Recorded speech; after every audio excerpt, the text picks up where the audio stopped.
SpaceXతో ఇస్రో జతకట్టిన పరిస్థితి. ఇస్రోకి సంబంధించినటువంటి GSAT-N2 శాటిలైట్ని SpaceX ద్వారా వాళ్ళ లాంచింగ్ వెహికల్ ద్వారా లాంచ్ చేయడం జరగబోతోంది. దీనికి ఆల్మోస్ట్ అంతా రెడీ అయిపోయినట్టు తెలుస్తుంది. SpaceX, ఎలాన్ మస్క్ SpaceXతో ఇస్రో కలయిక ఒక గొప్ప పరిణామంగానే చూడాలి. ఎందుకంటే మొన్ననే మనం చూసాం, అసలు శాటిలైట్ లాంచ్ చేసి మళ్ళీ ఆ వెహికల్ మళ్ళీ రిటర్న్ వచ్చి అక్కడ ఉండే ఒక ఫీట్ని ఎలాన్ మస్క్ సారథ్యంలోని SpaceX సాధించి చూపించింది. ప్రపంచమే నిర్వరపోయేలాగా ఒక గొప్ప ఫీట్ అది నిజానికి. సో SpaceXతో ఇస్రో కలయిక దేనికి సంకేతం, ఎలా చూడాలి దీన్ని? అండ్ ఈ ఒక్క శాటిలైట్ వరకే పరిమితమా, లేకపోతే ఇది కూడా ఎందుకు SpaceXని ఉపయోగించుకోవాల్సి వస్తుంది, వాళ్ళతో కొలాబరేట్ అయ్యి ఎందుకని ఇస్రో లాంచ్ చేస్తుంది, అన్ని క్వశ్చన్స్ ఉన్నాయి. Please explain. అంటే GSAT-N2 అన్న శాటిలైట్ చాలా బరువైనది, హెవీ వెయిట్ 4700 కిలోగ్రామ్స్ ఉన్నటువంటి పెద్ద శాటిలైట్ అది. అంత పెద్ద శాటిలైట్ని లాంచ్ చేసే అంత రాకెట్స్ మన దగ్గర లేవు. సో ఎవరి మీద ఆధారపడి ఉండాలి. గతంలో మనం బైకనోర్ కాస్మోడ్రోమ్ మన రష్యాలో ఉంది, వాళ్ళ దాంట్లో సూయిస్ శాటిలైట్స్ లాంచ్ వెహికల్స్ పంపించేవాళ్ళం. లేదా ఏరియాన్ శాటిలైట్ లాంచ్ వెహికల్స్ అంటాము. ఫ్రెంచ్ గయానాలో ఉంటుంది, అది మన లాటిన్ అమెరికాలో ఉంటుంది. అది యూరోపియన్ స్పేస్ ఏజెన్సీ అందరూ కలిసి పెట్టుకున్నటువంటి పోర్ట్ అది. అక్కడి నుంచి లాంచ్ చేసేవాళ్ళం.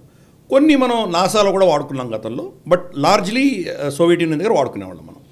ఇప్పుడు చైనాకి కెపాసిటీ వచ్చింది, కానీ మనం చైనా వెహికల్స్ ఎలాగో వాడం మనం. మిగిలింది ఏంటి? రష్యా దగ్గర చూస్తేనే వాళ్ళు యుద్ధంలో బిజీగా ఉన్నారు, వాళ్ళకు ఇంతవరకు స్లాట్స్ లేవు. ఐరియాన్ స్పేస్ లాంచ్ కూడా ఏదైతే మన గయానాలో ఉందో వాళ్ళు కూడా కంప్లీట్గా బుక్ అయిపోయి ఉన్నారు వాళ్ళు. నాసా దగ్గర కూడా వాళ్ళ దగ్గర పెద్ద పెద్ద ప్రాజెక్ట్స్కి వాళ్ళు సిద్ధంగా ఉన్నారు, కానీ దానికి స్పేస్ లేదు మన దగ్గర.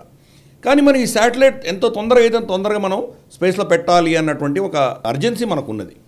ఎందుకంటే రిమోట్ ఏరియాస్, మన దూర ప్రాంతాలు ఏవైతే ఉన్నాయో, ఎస్పెషలీ ఈశాన్య రాష్ట్రాల్లో, అక్కడ ఉన్నటువంటి కనెక్టివిటీ పెంచే దిశగా మనకు ఇంత పెద్ద శాటిలైట్ అవసరం ఉన్నది. రెండవది, కొత్తగా మనం మన ఇన్ఫ్లైట్ ఇంటర్నెట్ ఫెసిలిటీ మనం ఇవ్వబోతున్నాం. అంటే విమానంలో వెళ్ళే వాళ్లకు విమానంలోనే ఇంటర్నెట్ వాడుకునేటువంటి వసతి కలిగిస్తున్నాం.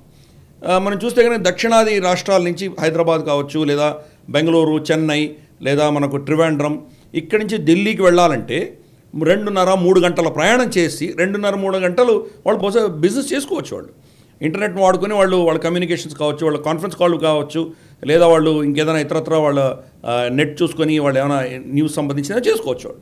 కాబట్టి ఈ ఫెసిలిటీ విదేశాల్లో ఉన్నది, కానీ మన దేశంలో లేదు అది. ఇప్పుడు GSAT-N2 వెళ్ళేసరికి ఆ ఫెసిలిటీ కూడా మనకు వస్తుంది. మన బిజినెస్ ఎన్హాన్స్ అవ్వాలి, ఎవరైనా భారతదేశంలో పెట్టుబడులు పెట్టాలి అంటే మన ఇన్ఫ్రాస్ట్రక్చర్ డెవలప్మెంట్ ఇది కూడా కీలకమైన ఇన్ఫ్రాస్ట్రక్చర్. కాబట్టి దానికి సంబంధించి మనకు అవసరం ఉన్నది. మనం విండో చూస్తే మన దగ్గర అందరూ బిజీగా ఉన్నారు, ఇంకా 1 సంవత్సరం 2 సంవత్సరాలు ఆగవలసిన ఆవశ్యకత లేదు. దానికి ఎలాన్ మస్క్ కంపెనీ SpaceX వాళ్ళ దగ్గర స్లాట్ ఉంది అనగానే ఆ స్లాట్ను వాడుకొని మనం పైకి పంపించాం. అంటే మనకు ఈ కొలాబరేషన్లో 2-3 ఉన్నాయి. ఒకటి, ఇమ్మీడియట్గా మన శాటిలైట్ వెళ్ళడం ఒక విషయం అయితే, రెండవది ఎలాన్ మస్క్ భారతదేశంతో కొలాబరేట్ చేయడం అన్నది కొత్తగా వస్తున్నటువంటి ట్రంప్ ప్రభుత్వంకి దానిలో భాగమైనటువంటి ఎలాన్ మస్క్ తోటి మనం బిజినెస్ పెట్టుకున్నప్పుడు ఇది ఒక జియో స్ట్రాటజిక్ మూవ్ కూడా మనం చూడొచ్చు. ఎందుకు?